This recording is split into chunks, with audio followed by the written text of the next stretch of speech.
Yo yo yo. Bon, après 2 épisodes sur le cinéma coréen, on s'est dit que ce serait bien de changer un peu. Avant ça, comme d'habitude, n'hésitez pas à vous abonner à la chaîne, à mettre la cloche, le pouce bleu, à partager, tout ça, tout ça. Bon, aujourd'hui, ça va être un épisode assez spécial parce que on va prendre un film qui est considéré comme l'un des meilleurs de tous les temps. Il est souvent dans la liste des meilleurs films, mais on va vous expliquer pourquoi on a décidé aujourd'hui de parler de La Nuit du Chasseur de Charles Laughton, sorti en 1955. C'est l'histoire d'un prêcheur assez chelou quand même, qui s'est retrouvé en tôle à entendre son codétenu parler dans son sommeil des 10 000 $ qu'il a cachés avant d'être pris. Lorsque le prêcheur sort de prison, il part en quête de cet argent poursuivant les 2 enfants de son codétenu à travers une Amérique rurale. Comme d'hab, parlons du réalisateur avant. Charles Laughton, à la base, c'est un acteur. Il commence au théâtre en 1926 et ensuite, il va enchaîner avec une bonne carrière au cinéma. Il va attendre 1955 pour réaliser son premier film à l'âge de 56 ans, La Nuit du Chasseur. Et le gars lui-même déjà a l'air un peu jusqu'au boutiste. Malheureusement, j'ai pas la pochette avec moi, j'ai pas le Blu-ray parce que je voulais montrer une photo qu'il y a dans le livret du Blu-ray. En fait, le mec, il prend une photo en faisant un doigt d'honneur. Enfin, c'est génial, je trouve. Quand Robert Mitchum, l'acteur qui joue le prêtre dans le film, a auditionné, il a décrit le rôle comme une mère diabolique. Charles Laughton, il a rapidement répondu présent. J'adore déjà ce type. Et quand Lillian Gish, l'actrice à la fin du film, elle, lui demande pourquoi Laughton la voulait, elle, pour ce rôle justement, il répond « Quand j'allais au cinéma, les gens s'asseyaient tout droit et se penchaient en avant. Maintenant, ils s'avachissent avec leur tête en arrière en mangeant des bonbons et des pop-corn. Je veux qu'ils se rasseyent tout droit à nouveau. » Un vrai punchliner, le gars. Enfin bon, au-delà du fait que le gars me fascine, La Nuit du Chasseur, comme je vous ai dit, c'est un film qui est présent dans la plupart des tops et des meilleurs films de tous les temps. Mais je trouve pas que ce film soit si connu, et pourtant, vous avez sans doute dû déjà voir son affiche, sans soit calculer le titre, sans avoir décidé de lancer le film. Parce que cette affiche, wow, franchement, je la trouve incroyable. Perso, je l'avais beaucoup de fois croisée sans avoir vu le film, et à chaque fois, j'avais la même question. C'est quoi ce film? Je la trouve tellement belle et tellement intrigante cette image. Et la première fois que je l'ai vue d'ailleurs, elle avait déjà créé quelque chose en moi, un peu un mélange de curiosité et d'admiration. Comme si j'avais l'impression de déjà aimer le film sans l'avoir vu. Et puis, quand je l'ai vu pour la première fois, bah j'ai kiffé le film. Hein. En plus, on n'a pas eu une séance facile. On est parti le voir au cinéma avec Mathieu, mon co-auteur. On arrive, le film se lance et là, ça bug. Et on attend 20 minutes que le film se relance enfin. Enfin bref, la galère. Et par plusieurs aspects, le film il m'a marqué. Déjà, c'est un peu compliqué de le classer. C'est assez déroutant pour ça. C'est un peu ce qu'on a expliqué avec The Host dans une certaine mesure. C'est un film noir, mais il n'est pas tourné comme un film noir. Mais en même temps, c'est un conte qui reprend les codes du conte. T'as une femme qui raconte une histoire à des enfants avec des étoiles derrière elle.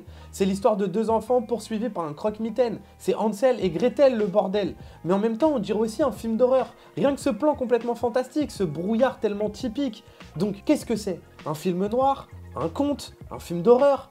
Et même comment ils ont marketé le film. Déjà l'affiche dont je vous ai parlé juste avant, mais même celle-là, c'était la pub du film dans Vanity Fair. On dirait une affiche de film d'horreur. D'ailleurs, j'ai fait ce test et j'ai montré le film à mes parents. Et c'est pas des cinéphiles ou quoi, hein, c'est vraiment des spectateurs lambda qui aiment regarder des films et tout. Et quand je leur ai montré, c'est pas qu'ils ont pas aimé le film, d'ailleurs, ils l'ont apprécié. Mais ma mère, elle m'a dit un truc qui m'a un peu marqué, elle m'a dit, à la fin, elle m'a dit, le film, il est bizarre.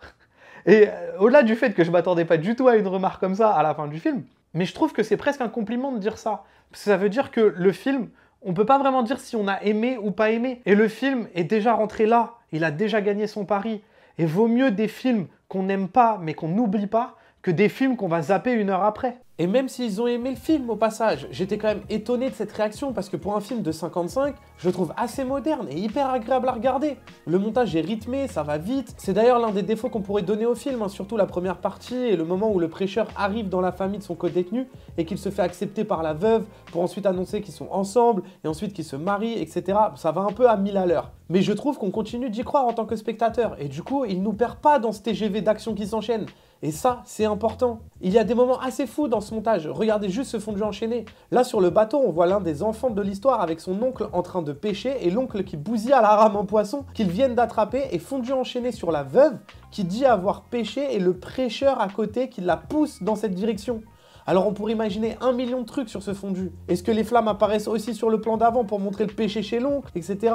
Mais rien qu'esthétiquement. C'est tellement bien cadré et tellement beau. Mais je pense que ce qui m'a le plus marqué dans le film, c'est sa mise en scène et son image. Et malheureusement, il y a un plan que je peux pas vous montrer parce que j'ai pas envie de vous le spoil, mais la première fois que j'ai vu le film au cinéma, je me suis vraiment pris un retourné dans les gencives. Le plan, il m'a marqué, il est resté ancré en moi. Mais vas-y, bref, au lieu de parler de plans que je peux pas vous montrer, Regardez plutôt celui-là. Le cadre, la lumière, le jeu, c'est une peinture le bordel. Et tout le film possède plein de moments de grâce comme ça, ou rien que le plan que je vous ai déjà montré précédemment. Magnifique. Comment il utilise les ombres, les silhouettes aussi pour créer soit des croque-mitaines, soit des moments d'angoisse, soit pour magnifier un personnage. Le directeur de la photo, Stanley Cortez, dira lui-même que pour lui, les deux seuls réals avec qui il a travaillé et qui ont vraiment compris la lumière étaient Orson Welles et Charles Laughton. D'ailleurs, le propos du film aussi est assez étonnant, et surtout comment Laughton décide de le traiter. C'est fort ce qui arrive aux gosses pour un film des années 50 aux USA. Tout ce qu'ils vivent et tout ce qu'ils traversent. Et Laughton le montre pas comme Disney qui fout des loups et des cochons mignons dans leur conte. Non, c'est brut, c'est dur. C'est un conte qu'il a traduit à son époque. C'est quand même l'histoire d'un prêtre qui poursuit des gosses. Je dis ça, je dis rien. Le rôle du prêtre a d'abord été proposé à Gary Cooper, et il l'a refusé parce qu'il avait peur que ça entache sa carrière. Et je trouve ce fait très intéressant parce que ça contextualise le climat dans lequel le film est sorti. Attention, préparez-vous parce que là, on va enchaîner beaucoup d'infos. Parce qu'à cette époque, le cinéma américain est régi par un code de censure qui s'appelle le code Hays, du nom de son créateur, William Hays, un sénateur américain et président de la MPPDA, qui aujourd'hui a changé de nom et est devenu la MPAA, la Motion Picture Association of America. En gros, c'est un studio qui est là pour défendre les intérêts des plus gros studios d'Hollywood. Elle va exister de 34 à 68, et elle va être créée à cause de scandales qui salissent et entachent l'image d'Hollywood. Pour résumer, les studios d'Hollywood décident de s'auto-censurer pour protéger leur image. Incroyable. En gros, pas d'homosexualité, pas de blasphème, et tout ce qui tourne autour de connotations sexuelles était proscrit à l'écran. C'est un code qui va être rédigé par un prêtre jésuite et un éditeur catholique, et le big boss de cette assos, mon frère, je parle comme si c'était la MJC du quartier. Putain, ça me zèle. Et le boss de cette association, c'était Joseph Breen, fervent catholique et défenseur des idées de l'église, notamment ce qui entoure le tabou sexuel. Donc, je vous raconte pas, mais le gars, il blaguait pas, hein. C'était une époque très stricte. Et la nuit du chasseur vient en 1955, une année après que Joseph Breen soit remplacé par son adjoint. Et même si le code Hays a continué d'exister jusqu'en 68, le fou furieux, là, il était parti. Hein. Mais je trouvais la concordance de temps assez intéressante. Et puis aussi, mine de rien, ça m'a permis de pouvoir vous parler de cette sombre époque et de cette sombre chose qui était le code Hays.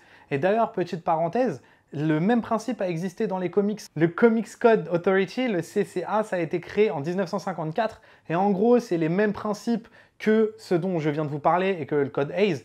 Et putain, ce que les comics étaient nuls à cette époque, c'était ouf. C'est donc Robert Mitchum qui a fini par récupérer le rôle. Mais le mec, c'est un baiser, il arrivait bourré sur le plateau. Un jour, le producteur lui a dit qu'il n'était pas en état de tourner, il prend le seum, il va jusqu'à la Cadillac du producteur, il ouvre la porte et pisse sur le siège. À un moment, ils ont dû refaire des retakes aussi. Il n'y avait qu'une seule journée de tournage, le mec a fait ramener 170 $ de Sky pour une journée, où t'es censé travailler en plus, non?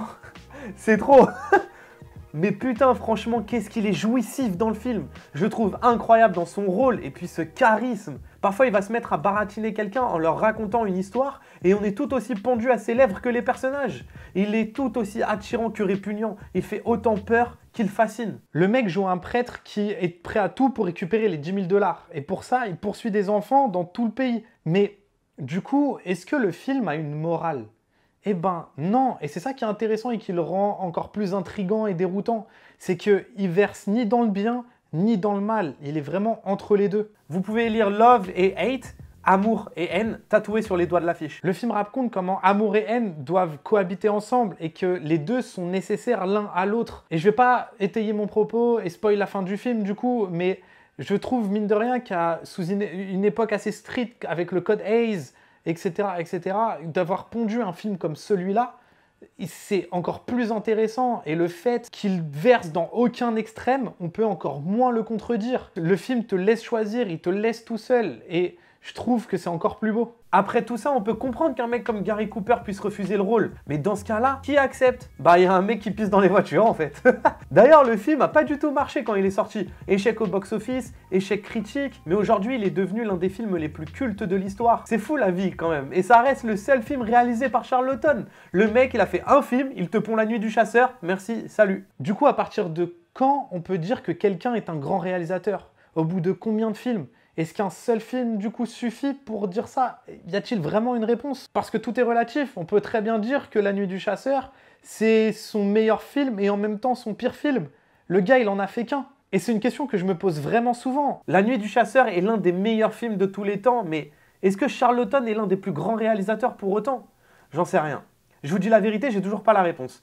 Mais je trouve que c'est une question qui mérite d'être posée. Enfin bref, regardez La Nuit du Chasseur. Parce que le plus important, c'est pas vraiment que vous l'aimiez, c'est que vous l'ayez vu, surtout un film comme celui-là. Et n'hésitez pas à partager dans la barre des commentaires, du coup, si vous l'avez vu ou pas, mais aussi si vous avez des réponses à ma question. Cette fois, je vous fais la fin en voix off parce que du coup, le planning s'est un peu bousculé. Il n'y a pas eu la vidéo qu'il aurait dû avoir avec le festival coréen, etc. Ça m'a pris beaucoup de temps et beaucoup d'énergie. Mais du coup, on se retrouve dans quelques jours pour une prochaine vidéo assez spéciale et qui nous tient vraiment très très à cœur avec Mathieu. À la semaine prochaine.